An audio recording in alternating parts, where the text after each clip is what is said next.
pong gabi inaabot tayo entertainment night.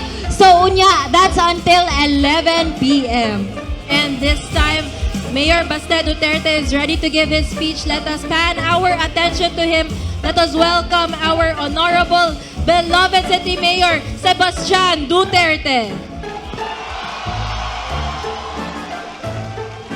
Mayong udto sa inyong tanan.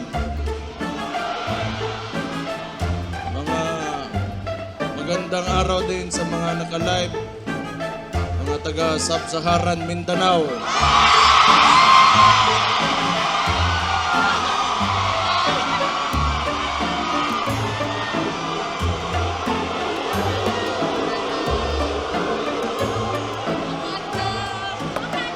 Diba mo, bago ko